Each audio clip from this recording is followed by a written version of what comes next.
नमस्कार दोस्तों, electrician education channel में आपका स्वागत है। दोस्तों, इस वीडियो में पूछे गए सभी प्रश्न बहुत ही महत्वपूर्ण हैं, जो आपके होने वाले सभी प्रकार के इलेक्ट्रीशियन ट्रेड के एग्जामों के लिए काफी हेल्पफुल होगा।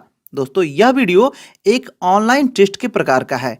इसमें पूछे गए सभी प्रश्नों के उत्तर आप कमेंट बॉक्स में दे सकते हैं। चलिए स्टार्ट करते हैं। फर्स्ट क्वेश्चन है, इनमें से कौन सा सिंगल फेज इंडक्शन मोटर का एक प्रकार नहीं है? जिसके चार विकल्प हैं: split phase induction motor, repulsion start induction motor, slip ring induction motor या सेडेड पोल इंडक्शन मोटर। जिसका राइट आंसर है स्लिप रिंग इंडक्शन मोटर। दोस्तों, स्लिप रिंग इंडक्शन मोटर एक सिंगल फेज इंडक्शन मोटर नहीं है, यह एक 3 फेज इंडक्शन मोटर है। Split phase induction motor, repulsion start induction motor, shaded pole induction motor, universal motor और capacitor induction motor, ये सभी सिंगल फेज के इंडक्शन मोटर हैं। जबकि slip ring induction motor, squirrel cage induction motor, commutator motor आदि 3 phase के motor होते हैं। नेक्स्ट क्वेश्चन है, विद्युत उपकरण में इंसुलेटर की मुख्य भूमिका किससे सुरक्षा करना है?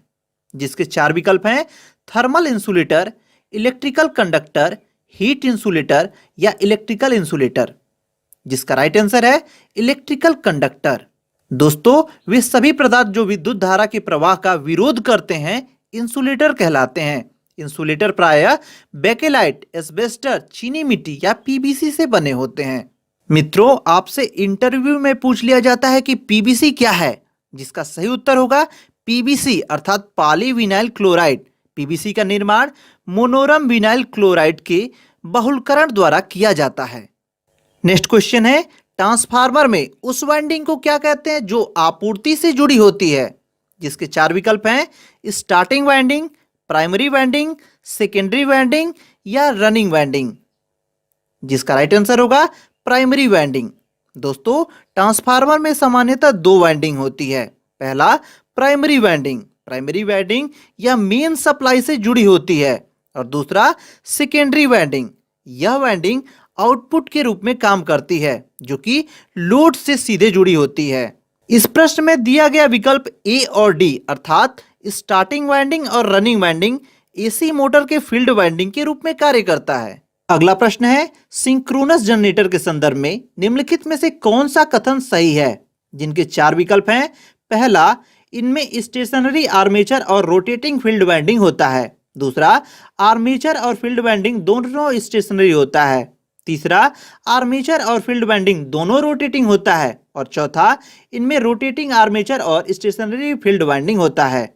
जिसका राइट आंसर है इसमें स्टेशनरी आर्मेचर और रोटेटिंग फील्ड वाइंडिंग होता है।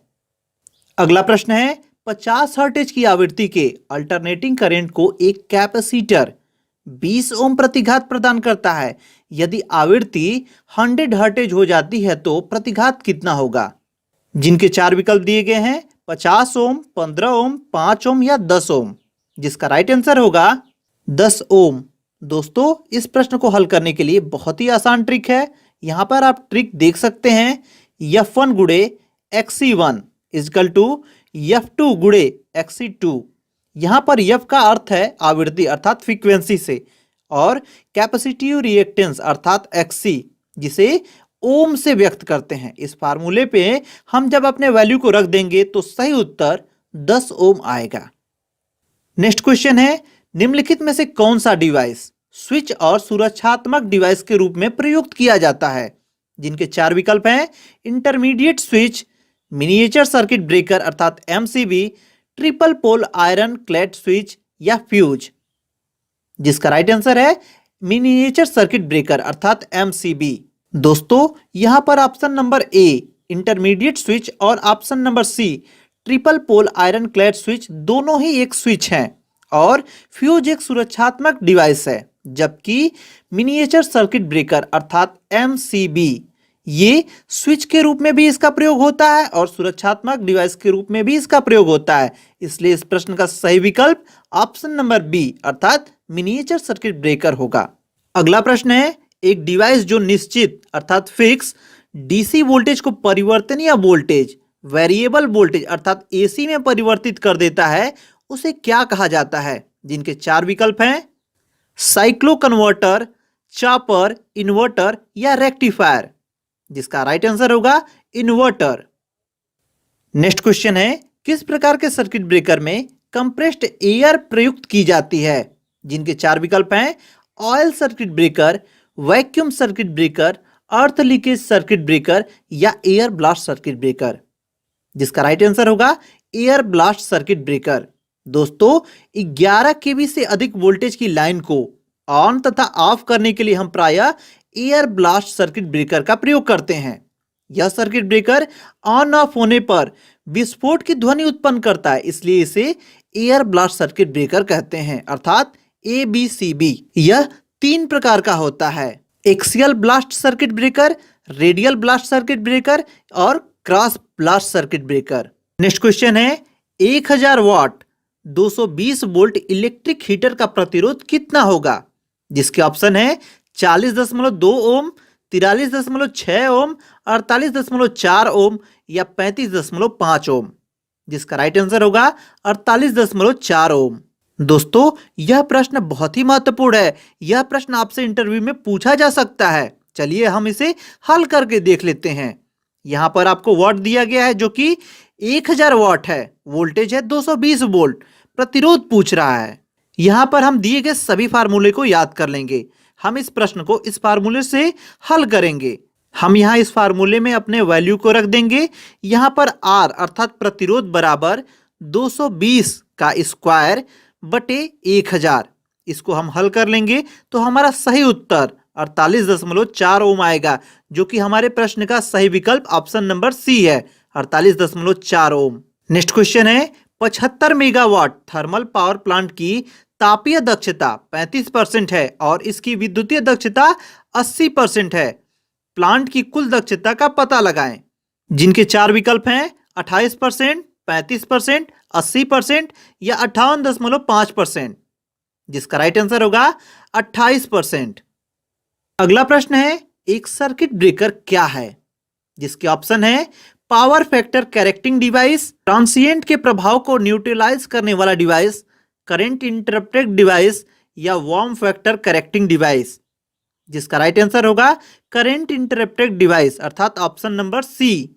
मित्रों, विद्युत वितरण सब स्टेशन, ग्रिड स्टेशन, विद्युत उत्पादन केंद्रों आदि में उच्च एम्पियर मान की विद्युत धारा को ऑन तथा ऑफ करने के लिए हम सर्किट ब्रेकर का उपयोग करते हैं।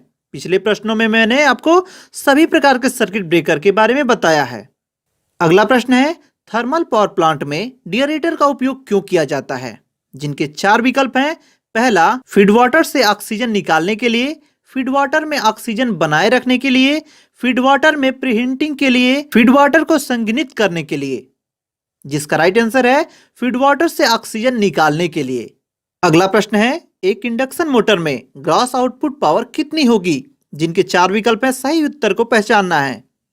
जिसका राइट आंसर होगा रोटर पावर की 1 - स्लिप गुना।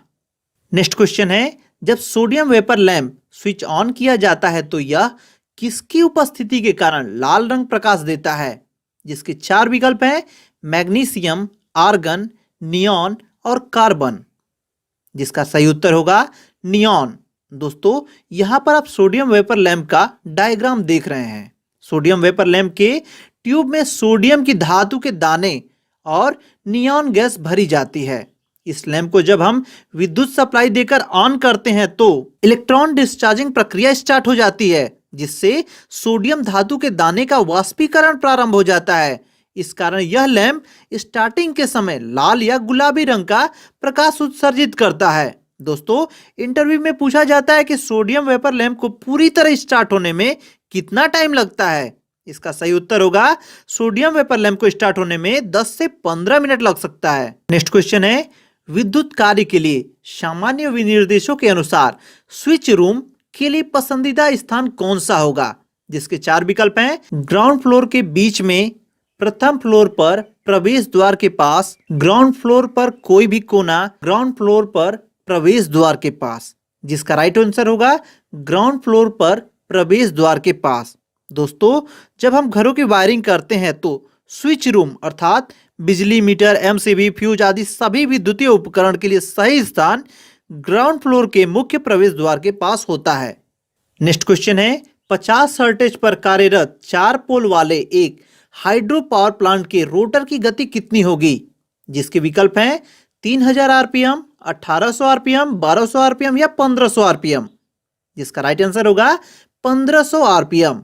दोस्तों, हाइड्रो पावर प्लांट में कार्यरत अल्टरनेटर के रोटर की गति ज्ञात करने के लिए हम इस फार्मूले का प्रयोग करेंगे। यहां पर आप देख सकते हैं NS इजकल टू 120 गुणे F बाई पी। इसमें हम अपने वैल्यू को रख देंगे तो 120 गुणे 50/4, इसको हम हल करेंगे तो 1500 आरपीएम आएगा, जो कि हमारा ऑप्शन नंबर 4 अर्थात 1500 आरपीएम सही है। नेक्स्ट क्वेश्चन है अल्टरनेटर की रेटिंग किस में दी जाती है? जिनके 4 विकल्प हैं KW, KVA, KVAR, MW। जिसका राइट आंसर होगा KVA अर्थात किलो वोल्ट एम्पियर। दोस्तों, यह प्रश्न बहुत ही महत्वपूर्ण है। यह प्रश्न आपसे अक्सर इंटरव्यू में पूछा जाता है। अल्टरनेटर की रेटिंग किस में व्यक्त की जाती है? इसका सही आंसर होगा KVA अर्थात किलो वोल्ट एम्पियर। साथ ही साथ दोस्तों एक और प्रश्न पूछा जाता है कि ट्रांसफार्मर की रेटिंग किस में व्यक्त की जाती है? दोस्तों, ट्रांसफार्मर की सही रेटिंग क्या होगी, आप हमें कमेंट करके बताएं।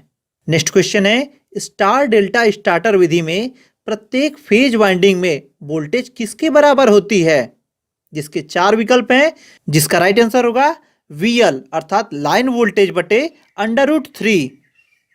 नेक्स्ट क्वेश्चन है 2 पोल 3 फेज इंडक्शन मोटर में 3 फेज वाइंडिंग एक दूसरे के कितने दूरी पर होगा? जिसके विकल्प हैं 30 डिग्री, 120 डिग्री, 90 डिग्री या 60 डिग्री। जिसका राइट आंसर होगा 120 डिग्री। 2 पोल 3 फेज इंडक्शन मोटर में तीनों फेज में 120 डिग्री का अंतर होता है। नेक्स्ट क्वेश्चन है 3 फेज 4 वायर AC सिस्टम में वोल्टेज असंतुलन निम्न में से किस कारण होता है? जिसके विकल्प हैं सिंक्रोनस कंडेंसर के उपयोग से, सर्विस मेंस का धारिता प्रभाव से, असंतुलित सिंगल फेज लोड से, असंतुलित 3 फेज इंडक्शन मोटर से। जिसका राइट आंसर होगा असंतुलित सिंगल फेज लोड से। नेक्स्ट क्वेश्चन है जब ओवरहेड ट्रांसमिशन लाइन की लंबाई 150 किलोमीटर से अधिक होती है और लाइन वोल्टेज 100 kV से अधिक होती है तो उसे किस रूप में माना जाता है? जिसके ऑप्शन है लंबी ट्रांसमिशन लाइन, सेकेंड है मध्य ट्रांसमिशन लाइन या छोटी ट्रांसमिशन लाइन या बहुत छोटी ट्रांसमिशन लाइन। जिसका राइट आंसर होगा लंबी ट्रांसमिशन लाइन। लंबी ट्रांसमिशन लाइन का उदाहरण होता है कि वह 150 किलोमीटर से अधिक होता है और 100 किलोवोल्ट से अधिक होता है। नेक्स्ट क्वेश्चन है AC ड्राइव को स्थिरांक वोल्ट हर्टेज अनुपात के साथ वेरिएबल वोल्टेज, वेरिएबल आवृत्ति बिजली की आपूर्ति की आवश्यकता होती है, जिसका राइट आंसर है मोटर में मौजूदा फ्लक्स को स्थिर रखा जा सके। नेक्स्ट क्वेश्चन है लॉन्ग ट्रांसमिशन लाइन का वोल्टेज रेटिंग क्या होता है? जिसके ऑप्शन है 20 kV तक, 20 kV से 100 kV तक, 60 kV से 80 kV तक या 100 kV से अधिक। जिसका राइट आंसर है 100 kV से अधिक। नेक्स्ट क्वेश्चन है एक कोर टाइप ट्रांसफार्मर में जिनके विकल्प हैं 2 चुंबकीय पथ होता है, कोई चुंबकीय पथ नहीं होता, 1 चुंबकीय पथ होता है, 3 चुंबकीय पथ होता है। जिसका सही आंसर होगा 1 चुंबकीय पथ होता है। दोस्तों, कोर की संरचना के आधार पर ट्रांसफार्मर 3 प्रकार के होते हैं। पहला होता है कोर टाइप ट्रांसफार्मर, इसमें एक ही चुंबकीय पथ होता है। यह प्रायः सिंगल फेज के ट्रांसफार्मरों में उपयोग किया जाता है। दूसरा होता है सेल टाइप ट्रांसफार्मर, इसमें 2 चुंबकीय पथ होता है। इसका उपयोग 3 फेज के ट्रांसफार्मरों में किया जाता है। तीसरा होता है बैरी प्रकार का ट्रांसफार्मर, इसमें बहुत सारे चुंबकीय पथ होते हैं। इसका प्रयोग विशेष प्रकार के ट्रांसफार्मरों में किया जाता है। दोस्तों, मैंने ट्रांसफार्मर पे एक अलग से वीडियो बना रखी है जिसमें ट्रांसफार्मर को बहुत विधिवत रूप से समझाया गया और उसमें ट्रांसफार्मर की रोचक बातें बताई गई हैं। इस वीडियो का लिंक मैंने डिस्क्रिप्शन में दे रखा है, आप उसे जरूर देखें। अगला प्रश्न है उस ट्रांसफार्मर को क्या कहा जाता है जिसमें कॉमन लेमिनेटेड कोर पर एक से अधिक प्राइमरी और एक से अधिक सेकेंडरी वाइंडिंग होती है? जिसके विकल्प हैं distribution transformer, single phase transformer, 3 phase transformer या मल्टीपल वाइंडिंग ट्रांसफार्मर। जिसका राइट आंसर होगा मल्टीपल वाइंडिंग ट्रांसफार्मर। दोस्तों इस वीडियो में आज के लिए इतना ही। यदि आपको ये वीडियो पसंद आई हो तो इसे एक लाइक जरूर कर दें और हमसे जुड़े रहने के लिए हमारे चैनल इलेक्ट्रीशियन एजुकेशन को सब्सक्राइब कर लें और बेल आइकन दबाकर नोटिफिकेशन ऑल पर कर लें ताकि हमारे द्वारा अपलोड की जाने वाली सभी वीडियो की नोटिफिकेशन आपको सबसे पहले मिल जाए। दोस्तों इस वीडियो की पीडीएफ प्राप्त करने के लिए आप इस वीडियो के डिस्क्रिप्शन बॉक्स में दिए हुए लिंक से आप डाउनलोड कर सकते हैं। इस वीडियो की पीडीएफ के साथ साथ आप ढेरों एग्जामों के इलेक्ट्रीशियन ट्रेड के एग्जामों के साथ साथ सभी टेक्निकल एग्जामों के आप पीडीएफ डाउनलोड कर सकते हैं।